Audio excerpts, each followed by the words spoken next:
DWG had RNG in control from start to finish. DAMWON had some moments of brilliance. They had some lights shining in the darkness, but RNG just proved to be on another level in this first bout, and we're going to see if DAMWON can strike back now here in game number 2.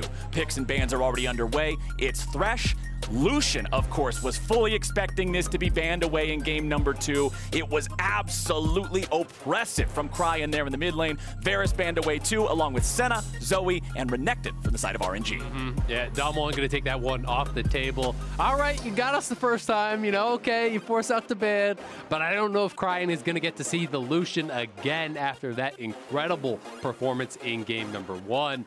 The early Lee Sin pick here for Khan has been strong on it. Has already played it 3 times throughout MSI. We'll be interested to see if they want to go for a really heavy early game skirmish style of composition. Yeah. Because this is something that we have seen alongside these Lee Sins. Sometimes you go for things like the Lee Sin, the Rumble, you know, you go for early game power in the mid lane, you really look to scrap, you really look to take over and try to get a little bit more aggressive around those early game objectives. It was RNG who was able to kind of run the show around those in the previous game.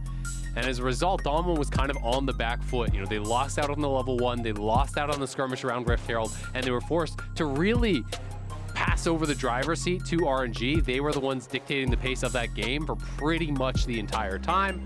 But Morgana coming through as the answer to Oud here. I still do really like this. They will have to be careful about those pre-planned level 1s that we saw from RNG last time.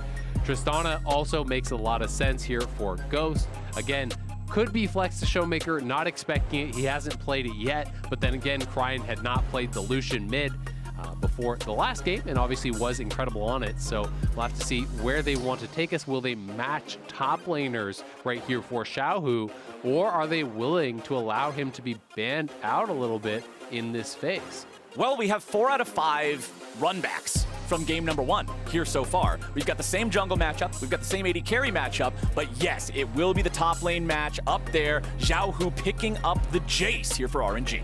The Jace really advantaged in the early laning phase generally against the Lee Sin, can utilize the range there, poke out the Lee Sin, try to push him in.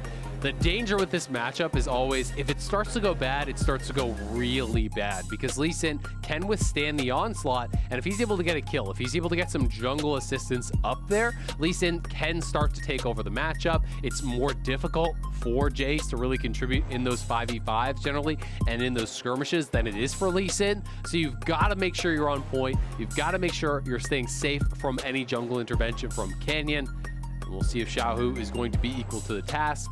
The Sylas ban, very interesting here, as may be giving us a little bit of a nod to what they want to pick later. If you're looking for an Alistar, now that Nautilus is banned out, you may not want to leave Sylas up. That is something that a lot of mid laners are willing to just grab pretty much regardless of the matchup mid lane, just because they feel that Sylas with that stolen Alistar ult is very powerful. So if that's what you're kind of eyeballing as your pick here for Ming, then I think it makes some sense. And Nautilus is banned out. That's another change from last time around, so they won't have that pairing. Actually, the first time in the, well, this will be game number 4 between these two teams at this tournament, that there won't be a Kai'Sa Nautilus in the game. Yep, Nautilus banned away means that that bottom lane duo that has been so powerful will be broken up. Ryze also banned out here. As remember that in the last game, both Orianna and Syndra were banned away in phase 2. This time around, it was only Syndra that got banned out, and that means that RNG can lock in that Orianna there for Cryin in the mid lane. Yeah, but you know, you're exposing that on red side to a counter pick here from Showmaker. So you can tell this is really high priority. They are actually placing on the bottom lane on support diff, basically. Trying to get Ming, who has been the best performing support at this tournament, the support matchup advantage, the 2v2 matchup advantage for him alongside Gala, who has been fantastic in all 3 of the previous games that these two teams have fought against each other. RNG is now 3-0 against DWG at MSI. And it's going to be Xerath in the mid lane here for Showmaker. Let's go. The spicy picks back and forth. Cryin busting out the Lucian in game number 1. And now it is the Xerath. Bard would be a really interesting answer because he has the range not only to cancel the Xerath ult, but also the ability to get out of lane and potentially focus and punish. Nope. Just to hover there, I got baited and made the classic mistake. It will be Bamboozle. just the Rel. So the Rel coming through here gives them the engage. They have a little bit of poke here with the Jace. They have the Rel plus Orianna combo, incredibly strong. You can set up then for Gala to be able to fly in and really look to make things happen. But this is so interesting because Xerath, you would feel like when you're looking at a lot of the composition that DAMWON wants to go in, right? And Xerath is kind of opposed to that. Xerath wants to sit back, wants to play it safe. So I think what they will be trying to do is have Xerath soften up some of these members, you know, battle poke with poke, the Jace against the Xerath. And if Showmaker can land enough skill shots, push some of these members down to low health, then you utilize the engage here from Barrel, you fly in with Canyon, with Khan, the Black Shield on Ghost, and try to snowball through that team fight. And this is going to be really exciting because Xerath is one of those hero or zero style of champions. If you are on, if you're hitting all your skill shots, he can feel so oppressive, but if you are not, he is worthless. And if you're out of position, it's so easy to get burst down. This champion is ridiculously squishy. So really interesting pick here from Showmaker. And I like that. I like the fact that Xerath demands that the person piloting him showcase exceptional skill. Most champions in League of Legends have some sort of targeted ability or reliable thing to trade with, even if you're having a bad game, right? Yeah. Not Xerath. You can throw all 4 spells into the woods and do 0 damage. I mean, the floor is 0 for him, right? Yeah. You know, the floor is deep down below the basement. Yeah, exactly. So baseline for this champion, incredibly low. He is playing Comet here. So indexing more towards that poke. Going to be very, very interesting to see how this does work out. Xiaohu also going Conqueror on the Jace as opposed to the more common Phase Rush, which can help you escape from that Lee Sin and from potential ganks coming in from Canyon. Of course, if you do get hit by that Tempest Cripple, you're slowed down. A lot easier for Canyon to then hit a Binding to try to pressure you a little bit. But instead, he is going for more of the brawling build here. And pretty heavy index towards lane. He's playing towards Scorch, towards Comet. He's got Biscuits. So this is all about the laning phase. It's about poking the Orianna out. And you can see that Cryan kind of knows this, right? He is going to be starting with that Corrupting Potion. So indexing towards that sustain himself. A lot of it is going to be on how well he can actually dodge these skill shots. Right. But having the Corrupting Pot is never going to be something you regret against such a poke-heavy champion. Yeah, this performance on Xerath by Showmaker, I am looking forward to this so much because I know we talked about how the floor for the champion is incredibly low, but at the same time, this is one of the champions where if you play it well, if you play it towards the ceiling, people legitimately think you're scripting. Yeah. So the floor and the ceiling, they both have the same potential, just in opposite directions, and that is incredible. So that's the pick that I'm super excited about in this game. But we've got a bit of a break here, Azael, and so while we have this break, I want to talk about RNG because they looked really good in game number 1. We've already praised them. We've already talked about that entire first game and how they had everything planned out and they were ready to go. Remember that this is a squad that for a long time, this team was just never able to find international victory. They eventually got there. Back with Uzi on the squad, it was MSI 2018. They won that international trophy. They made it.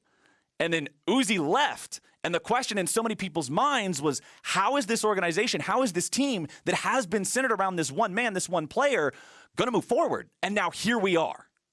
Exactly. I mean, it's so interesting because RNG was synonymous with Uzi, right? And Uzi was synonymous with RNG, both as far as personality, as far as fandom, as far as play style in game. This team was built to support Uzi, to build up Uzi.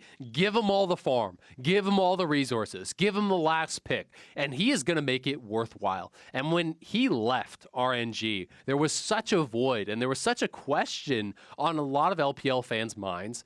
Is this the end of an era for RNG? This is a team that had been synonymous with LPL success, had been one of the best performing LPL teams internationally for years, and they had finally reached this summit of an MSI championship. So it was hard to take for so many RNG fans, for so many LPL fans, to see Uzi stepping down. And RNG, after having such a rough year last year on the rebuild, 7th, 8th in spring, don't even make playoffs in summer, coming in 9th place, here they are. They have already come to the place where RNG had their greatest success from the past, the MSI finals, and they are looking to equal that success that they were able to have with Uzi, which would just be so incredible to see. Really interesting level 1 here. This is actually Gala as well as Ming spending mana and some health to say, hey, released bot, guys. Udyr is starting bot. Yeah. But actually, Wei is starting leashless topside. So you can see the mind games that are going into this. They know how smart of a player Canyon is. They know how good DAMWON is at actually tracking junglers just based on CS, based on timing, where they would be on the map on their full clear. And this is going to throw you off a little bit. So it will open the opportunity potentially for Wei to make a bot side play while DAMWON is expecting him to be on that topside clear. Ming already losing a little bit of HP down here.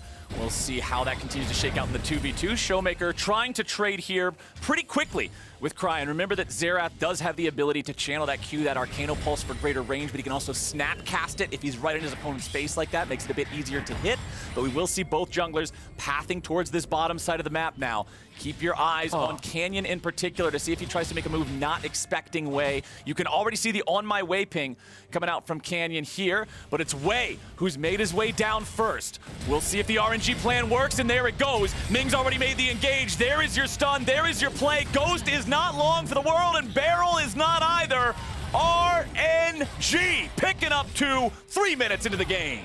Man, it's all off of the fake leash. And this is so interesting because I think a lot of people are going to say, well, they warded out the Udyr. Why didn't they know he was coming?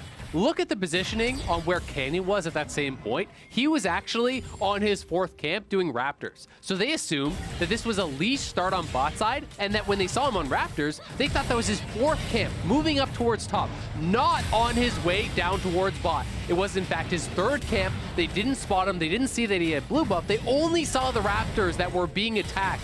So they got completely baited by this brilliant level 1 here. And this is just, you can see the shock, you can see the surprise. Like, what is Udyr doing here? Why doesn't he have blue? We saw him on his 4th camp, but you didn't. You saw him on his 3rd. And he had been completely outthought, outplayed in this early game.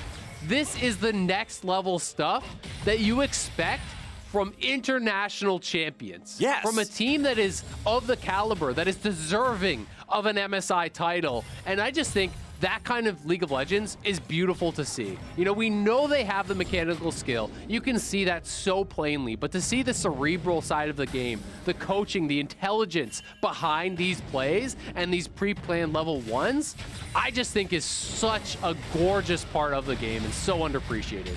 We talk so much about how, you know, the smallest things can make the biggest difference in a game of League of Legends, and usually it's one ability connecting or one single summoner spell being used at the right moment at the right time. But this time, it was just a slight bit of emptiness on a health and mana bar that gave DAMWON the confidence to say Udyr's not here. Incredible stuff from RNG. Canyon was going for the full clear. Like I said, I was keeping my eye on him to see if he tried to path bot nice and early to do anything, but when his lane's pushed up, why would he? He doesn't feel the need to protect them. Wei's on, quote-unquote, the other side of the map. Just really, really cool stuff there from RNG. DAMWON only down about 1,000 there, so they did lose a little bit extra on top of the first blood money, plus the assist money on both of those kills. But RNG are loving how this thing is going early so far. Khan's doing a good job staying even with Xiao Hu in farm up here in the top lane. Generally, breaking even with Jace in farm is always a good sign for a top laner. Yeah, absolutely. I mean, you can go pretty defensive in this matchup. You can go Resolve. You start with the D-Shield. If you're really concerned, you can even put multiple points in the Safeguard to try to really just sustain through any sort of poke. But Khan doing an excellent job. He's down a couple CS, but more of that wave is pushing towards him, I believe. So should be able to equalize that pretty simply. Wei going to be spotted out here. We'll see if they want to try to make any sort of a collapse, but it doesn't look like they're in position to do so. And Canyon just will be going for a recall down on this bottom side. Wei, see if he wants to clear this out, and we'll catch that ward. So actually a cancel recall from Canyon. So Canyon is saying Wei may be coming down here, so he's actually going to go into the brush and probably start his recall again, and then just be there in case of a Udyr gank. Okay, XP per level on the side of your screen here. We can see solo laners hitting level 6. Xiao Hu is the last one to arrive at that point, but of course for Jace, you don't get an ultimate ability, you just sort of enhance what you've already got. So RNG We'll see how this one continues to move forward for them. Still having that lead about the same. Barrel walks forward with the Eclipse, but neither player from RNG will be within range there for the Zenith Blade. Ghost still staying even with him in terms of farm as well. You can see Canyon pathing up towards the top side of the map. Scuttlecrab has spawned there here for the second time, so that means he should be able to secure control over that one. As honestly, Azale, every single roll is very evenly matched outside of those couple of kills that went over to RNG super early. Yes, sir. You can see that. Oh, nice kick in. Nice flash from Zhao, who needed a flash as soon as possible to escape the binding, but now the soul shackles are down. Canyon's trying to stay alive here with the Arcano Pulse coming in, and Showmaker's the one who gets the kill. Bottom side looks like they will survive. Being pushed back, though. Ghost having used both his summoners to just the ignite there from Ming, so nice kill. Khan setting it up with the kick in there, getting that injection of gold into Showmaker. They want to set him up for a good game, but the DAMWON bot lane are in some trouble because you showed your mid laner and your jungler topside. You know that Wei just took down the dragon. Cryin is missing from mid, so as far as DAMWON's bot lane know, there could be 4 setting up a dive, and just now they see them over by that mid side, so they are feeling a little bit more comfortable now, but something we haven't had a chance to talk about just yet is the value of Merc Treads for RNG. You know, it's magic damage in the jungle, magic damage in the mid lane, CC from Morgana, from Xerath, as well as from Leona. We're going to see those picked up here pretty early. Wardhawk, kick him in, flash on the binding, but nowhere really to go. Morgana is behind you and just plays this pretty defensively, pulling back, not looking for the kill himself. You can see there, that is why the summoners were forced, as Ghost was actually interrupted. Didn't have the timing right on the rocket jump, gets knocked out of that by Ming. They get both summoners down, so now Ghost will be pretty vulnerable for the next 3 or 4 minutes. Remember that with Tristana, she has that little bit of a channel, charge up, whatever you want to call it, animation before rocket jump. If you're hit with a CC during that, you'll launch yourself through the air after. You buffer through it, right? But if you're hit while you're already in the jump animation, then it cancels. Then Ming is able to stop you. Good job there. Excellent timing from RNG, making sure they get some free summoners out of that. DAMWON now going after the Rift Herald. Ghost has been rotated up here. Everybody from DAMWON's a part of the show. Everybody from RNG doing the same. And it looks like we might get ourselves another first Rift Herald team fight here, Mr. Azale. It happened in the previous game. It'll probably happen here again. Rift Herald still being aggroed, down to about 1/3 of the patience, so they can't afford to have it drop that aggro too many more times. Wei is ready to contest here with the smite. Eyeball opened up, but now the patience is gone. Nice job with Showmaker bringing in the heavy artillery, but a shockwave's able to find its way onto 2. DAMWON have already lost 2 of their players. Double kill back over to the enemy AD carry. Barrel staying alive, looking to do whatever he can, but everybody else is dropping over. Double kill back to the Jace now as well. Showmaker's the last man standing. Holy moly, RNG, 4 for 1. Nicely played there by RNG, punishing Ghost for not having the summoners, and DAMWON was pretty split. We'll see if he can get any sort of a kill. No, they just waited out. They do secure it and are going to grab that Rift Herald for themselves, and RNG are 3,000 gold ahead now with Herald, with Dragon. Let's watch this one more time. The initial poke traded back and forth was pretty nice, but Ghost got fairly low. The kick comes in, but it's Ghost. Flashed on by Ming, locked down, Gala goes in, the shockwave comes through. Ghost is just instantly deleted, and then Showmaker here, you can see maybe a little bit of discomfort on the pick. Oh, yeah. Clicking backwards to actually retreat, but actually casting a spell at the same time there. Maybe could have killed, we saw that in the Axe effect replay there. Maybe could have killed the Jace, couldn't quite knock him down, unfortunately, for Showmaker. But this is so problematic. When you commit to those 5v5s, instead of just trading on the other side of the map, you have got to win. It is so costly. You know, had DAMWON just kept farming it out, leave Ghost on bot side, take a couple plates, get a farm advantage down there, the risk is so low, and really you don't lose that much as far as the gold goes. I wonder if DAMWON were so tunneled on the fact that you have a Xerath who kind of needs this point of safety in mid lane, needs a tower to farm at, that they felt, hey, we have to fight here, and took that fight even if it was potentially ill-advised. Setting up a trap though here on that bottom side. I think this is gonna work. This should work at least. CC's going out. Ming in a lot of trouble here. One more auto attack takes him out, and it's Canyon who grabs the kill. Nice response here from DAMWON, setting something up and grabbing themselves some extra money. Wei clears out some wards. Showmaker just doesn't have the damage to really force him off. Yeah, not much you can actually threaten that Merc Treads Udyr. it's going to be a while before Showmaker is threatening anyone like that. It's more about kind of shooting past the front line on Xerath towards the back line. That is kind of one of the unique differences with him and some of those other mages that you see where, you know, oftentimes you'll see like a Victor and it's more okay for him to be poking away at the front line. Xerath wants to reach backline. He wants to be shooting beyond the tank towards that Kai'Sa, towards these carries, and really pushing them out. You know, he can utilize the ultimate. We saw some good utilization of that at that first fight on the initial engage to follow up, but gotta make sure you are on point with that. And unfortunately for DAMWON, Ghost is pretty far behind, right? You look at the itemization, he does not have his Mythic yet, and Gala has the Mythic, a couple of longswords on top. You know, even in that gank that just worked, it's actually Canyon that picked up the gold. So Tristana is falling quite a bit behind here, and RNG are just in such an incredible position. Oh, and Ghost is already in some trouble with Gala going in on the killer instinct, but the Chain CC's coming back. Ghost is not the one in danger after all. Teleport arrives as Cryan joins the fight, but he's only there for Gala's funeral. Yeah, I mean, that's a 1v1 you win, Gala, but where's the support? You got to be thinking about where Beryl is. He goes in, that's an 800 gold shutdown given over to Ghost here. Oh, Shockwave connects. You got to keep your eye on the ball, man. Shelly charges in. RNG's going to grab themselves a couple of plates, but nothing more. Ghost survives, but it costs his flash.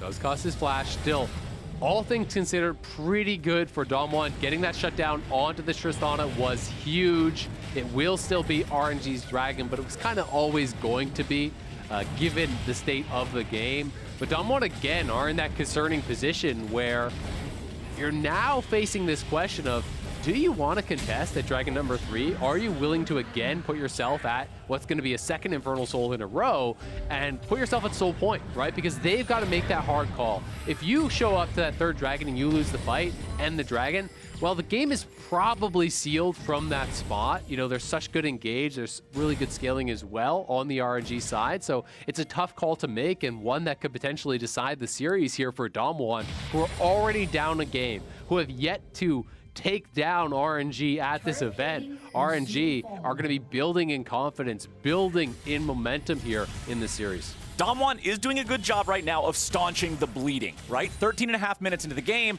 after that disaster of a fight at the Rift Herald, they were down 3K. They've cut that in half since then, a little bit more than half, I guess, if we're being totally true to the numbers without doing any rounding. But DAMWON have to make sure this doesn't balloon any further. Gold leads of a couple thousand mean a lot early on like this. We're not even 15 minutes into the game. RNG already has that Drake lead like you were talking about. It's still very scary for DAMWON. This game has to be played very intelligently for them. Otherwise, they're down 2-0, and if they want to win, that situation demands a reverse sweep, and that's so hard to do. It absolutely is, and the LCK and the LPL are no strangers to international competition. These are two teams that have fought each other in international finals so many times. And while the LCK does hold a 3-2 lead as far as those international finals are concerned, it's actually both of the wins coming for the LPL at MSI. They are 2-0 in international finals against the LCK at MSI. And it's actually LCK who has always been coming out on top on Worlds. So it'll be interesting to see if that trend is continuing or if DAMWON will be able to buck the trend here and try to claw back in this series. Of course, not that far down in this game, but RNG definitely with the momentum. Yeah, remember that it was a team from the LPL that DAMWON had to face in the World Final just last year, but now it's Wei coming in, going for the flash into the bear slap, but he doesn't quite have it. Beryl can walk away thanks to the black shield from Canyon, and DAMWON will disengage the RNG engage attempt here in bottom lane. They'll trade turrets back up there in the top side. Of course, the turret first blood bonus does go over to RNG. That failed engage actually pretty costly for RNG, because really Khan had no business taking down that turret up on the top side. He doesn't even have to use his teleport. So you actually commit the top lane TP. Yes, Showmaker does match that, but it's 5 members bot for RNG. Khan just stays top, takes down a tower. So all things considered, pretty good, knowing that that tower was always going to go down here pretty shortly, as they had committed the Rift Herald down there. They had really put a lot of resources into knocking it down. And man, Wei on this Udyr, 1-0-5, 100% kill participation. This pick is a problem for DAMWON. This guy has been having a couple really good games on this. Of course, his team doing everything they can to help set him up, going for that delayed invade in game number 1, doing the bamboozle on the pseudo fake leash there in game number 2. I really love how they're enabling him and allowing him to play aggressively on this pick that honestly has to play that way to really shine and be effective. Yeah, it absolutely does. And DWG finally getting some objectives here. They grab that Rift Herald for themselves. They lost both the Rift Heralds in the previous game. They lost the first Rift Herald in this game. RNG has been getting all the dragons, so RNG has been just dominating the objective game here. And DWG will have a chance to utilize that Rift Herald to scrape back some gold and also try to push RNG out of position if they want to fight to this next dragon. And I think that they're in a much better spot than they were last game for fighting for this third dragon. They were further behind in gold. You know, the Rift Herald was on the other side. So we'll see if they feel like they can get into a good spot and really set it up. But vision is going to be so critical. You know, how you start these fights is going to be so critical. You want to be first to the objectives, set up the vision, allow Xerath to poke down your opponents as they are trying to enter, right? Xerath doesn't want a committed 100-0 fight. Xerath wants the fight to start when you're already at 50%, when you're already at 30%, because you've been getting hit by those skill shots. So he needs the time to whittle down his opponents, and that is bought through vision control. That is bought by being the first members to the area. Okay, RNG are the ones with control over that area right now. They're the ones sweeping the wards of DAMWON out of this river. They are the ones with control over the Drake pit. They already have that 2-0 Drake lead. Infernal Soul again, man. This is so disheartening for DAMWON having to deal with this thing back to back against a team like RNG that is so cutthroat, that is so efficient, that is so coordinated. And now they'll move forward. At Ming. It's DAMWON wanting to get rid of some of this vision here. Ming knows exactly where he's at. He's ready for the flank here. He's ready to be that engage on the rel. Showmaker will continue trying to throw out some poke wherever, whenever he can. Does not have a blue buff, but plenty of mana still to work with. Dragon's already been aggroed. Ball has been placed in a forward position. DAMWON must be very respectful of this. They can't afford to put everybody in position for a big old shockwave. Ryan taking a lot of poke. Ming might be ready to go. It's stolen away by Showmaker. That is huge for DAMWON. Yeah, they got to back it up now, though, because Ming has his flash. He could look for an engage, and they're split from Showmaker. Here he goes! Everybody's already grouped up, but they do a nice disengage there with the Lee Sin kick. Way's going to be taken down, and Ghost is grabbing the kill. Khan jumps in now looking for Xiao Hu, but he's got to be careful. Xiao Hu has the advantage in health there in the 1v1. DAMWON, they take the Drake, they grab 2 kills. What a huge moment for them. Mid lane turret as well. This game's back to even, Azael. Back to parity here, Flowers. Everything you could hope from this series so far. 2 teams battling back and forth. The response to the engage was perfect from DAMWON. The disengage with the kick, as you pointed out, able to focus down that front line, get a couple kills for themselves here.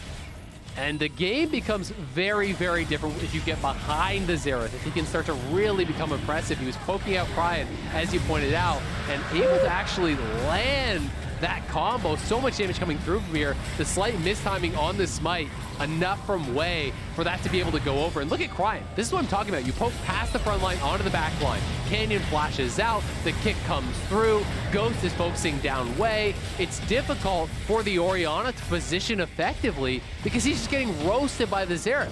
You know, the Orianna wants to be up close to Ming, wants to be close to that rel so that he can follow up with the shockwave. But every time Cryan is stepping forward, he is being focused by the Xerath, pushing him back so that the ball will leash and he cannot pull off that combo. And that is such intelligent target selection, knowing that they need to have that proximity to really be able to pull off this combo and to have their engages be as effective as possible. And it just really showcases the intelligence of bringing out this pick and how Showmaker is utilizing it. A 3,000 gold lead for RNG at 10 minutes has turned into a 100 gold lead for DAMWON at 20. Incredible swing, incredible change of pace here in this game, and we'll see if DAMWON is able to continue building that lead now. This is a position that they were never afforded the opportunity to play from in game number 1. RNG never made the mistake. There was never the error of missing the smite in that game that allowed DAMWON back in, despite the fact that they had a couple of really good moments, despite the fact that for the longest time,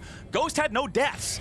Ghost did everything he could to try to scale up in position in the previous game, but RNG was just too far ahead. And now, man, now DAMWON has found their opportunity back into this game. We're 20 minutes in, and we are on even footing. I am loving the fact that this is a close game. Absolutely, and Canyon really getting strong. You know, he's closing in on that second item with the Zonias. You can see Ghost just completed his second item. It can get pretty problematic here, you know, especially for Cryan, who has no sustain. Oftentimes, you know, you can kind of deal with some of the poke by building a little bit of sustain, building a little MR. Obviously, Gala has some built in with Ravenous Hunter, with Taste for Blood. If you go Legend Bloodline, these types of things, of course, he is Inspiration Secondary, so we won't have that this game. But still, with the sustain kind of built into a Marksman's kit, it's more easy to shrug off poke. Whereas mages don't really have a way to actually deal with that beyond the Corrupting Potion. You take a couple hits from that Xerath as Cryan, you're gonna need a gallon of potion. Yeah, I mean, you just can't enter the fight, and it becomes so difficult because that pairing of the Rel and Orion is so critical. So RNG are gonna have to be very clinical about their engages. You've got to say, all right, this is the fight. We want to take it if X happens. And as soon as that situation occurs, you must go immediately, because you can't give Showmaker time to whittle you down. You can't give him time for multiple spell rotations, or you won't even have the opportunity to fight anymore. And Showmaker now has the second item, Void Staff here. I like this. I like this a preempting lot. any sort of MR that is being picked up. He knows that Merc Treads are high value. He knows that everyone's going to have a splash of MR at the very least. And he is already looking really strong. Showmaker with the summoner spells ready to go here too. Remember, for Xerath, it is very dangerous to teleport into a fight that has already started. He always wants to be there beforehand, as you already mentioned, for his positioning's sake. But the flash is huge to get away from players like Wei, like Xiaohu, who has just completed the evolution of his Manamune into the Muramana, so he'll have all that extra damage here on a champion that already possesses incredible burst potential. 30 seconds on the clock until our fourth Drake of the game is live. It is a 2-to-1 count, so no soul available here for either squad, as Wei's just running on through. Cryan teleports into mid lane here to be ready.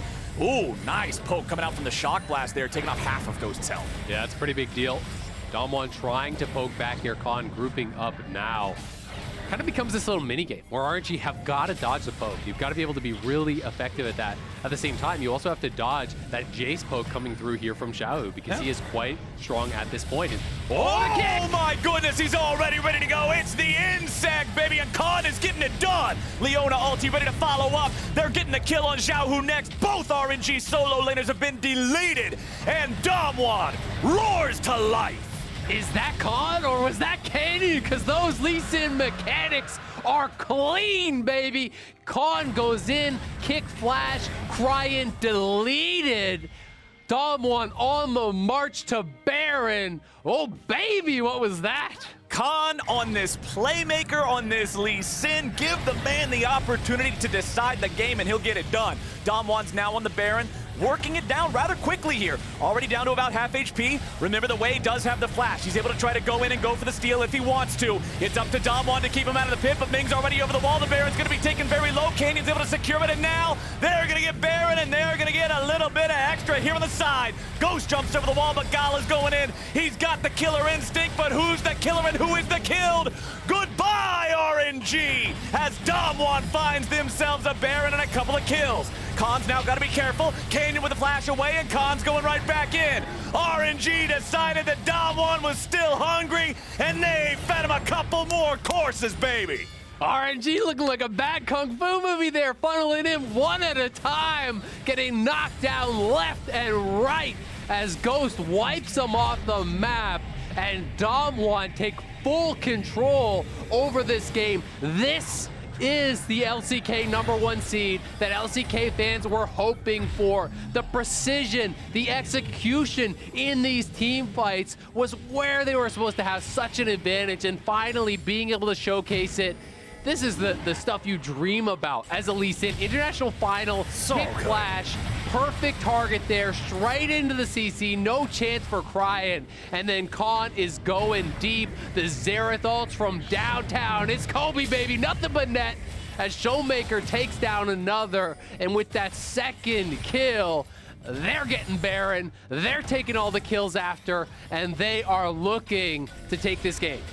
Look at the Red Bull Baron power play counter right now. 4,500 gold with 90 seconds still to play. And that's because of the kills that they got after getting the Baron. They picked up 4 kills after they won the Smite fight, after they secured that.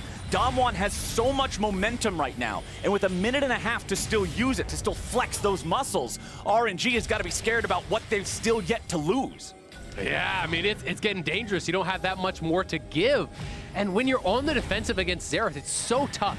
You want to step forward and clear out those mini waves, but look at this ulti! Oh, they're going in, baby. The right of the Arcane just raining down hell on him. Wei manages to get away, still with about 20% of his HP remaining, but that means he will not be available here for this defense. Here comes the poke over the wall, though. It's so tough to actually hold these positions. Showmaker can look once they clear out these wards. He can position over there with Barrel, and as Ghost steps forward to actually attack the wave, attack that tower, you're in such a difficult position. Like, look at where Cryin and these members are having to position to try to avoid any potential Xerath poke. It's just so tough to actually both clear out the wave and avoid poke from Showmaker.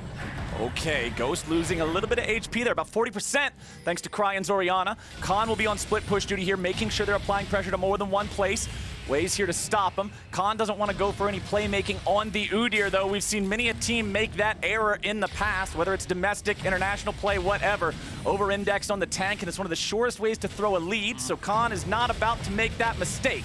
They'll just continue pushing up instead, playing it nice and slow. Cannon Minions putting some damage into the tier 3 turret here. Meanwhile, the tier 2 in bottom lane. This is what Baron split push is all about. Wear them down slowly. Make them choose where they want to defend and then strike at the other location. Absolutely. DAMWON will secure that bottom lane tier 2 turret. 5-1 in turret count here this game. And while it didn't actually matter on this push, they even had top lane prep. You see that Xiaohu is up there clearing that wave out, but that was another stacked wave. So had RNG, not defended as well as they did, well, you lose that tower and all of a sudden Khan's up in topside, and you're losing another tier 2, and it's getting even worse. They are now down 7,000 gold here just about. You talk about Infernal Soul as one of those kind of primo buffs that you can go for. Khan looking for a fight here. Yeah, they don't even need buffs. If Khan's able to just go in and grab the solo kills like this, he's taking the resonating strike. Xiaohu with a good disengage there. Khan wants to escape, but Wei is already trying to intercept. The rest of DAMWON is ready to go to protect him. Xiaohu will not die to the Xerath ultis. Cryon's very, very low. Sonic Wave and resonating strike. That resonating strike going to be denied now as well, but the shockwave will not do enough. And Khan is a man on a mission here in game number 2. He's got the assistance from long distance. Showmaker is there with the assist, but Khan making it happen for the team. DAMWON continuing to push forward here, continuing to threaten the base, and they have the fallback of the Infernal with some of the best champions for it. This is an aggressive TP. We may see Ming try to go on it. Nope, immediately ready with a safeguard, gets away already. Going in yet again, there it is, he just don't miss. Stopwatch also ready there for the follow-up, as now they'll find themselves another kill. 3 dead on the side of RNG, still 5 seconds before Cryon's able to come back. Ghost says, get out of my game. Ace for DAMWON, they will push the Nexus turrets, and they are about to tie this series up. Cryin stuck back in the fountain. Yeah, the shockwave's gonna hit the Xerath, but what does it matter? DAMWON were down early. It looked so bad for them, but they struck back beautifully. And Showmaker Xerath stealing away that dragon. The rest of the team playing around it beautifully, and Khan's immaculate Lee Sin kicks will tie this series up. What a game 2. We are all tied up. And oh my God, the Xerath was cool, but those kicks from Khan, if you're on his screen, it is far too close. He's gonna get you, Flowers. All I can say is, if you're watching this right now and you're planning on playing some solo queue after the games today, Xerath's newest skin is an anime boy, and Showmaker just won a game in the MSI finals without dying. Y'all better be ready for some Xerath in your solo queue games. Time for us to head to a break, though. After that, we're going to highlight DAMWON Kia's great performance in this second game, especially that Lee Sin. You know we're going to be talking about it. See you after this. Let's go!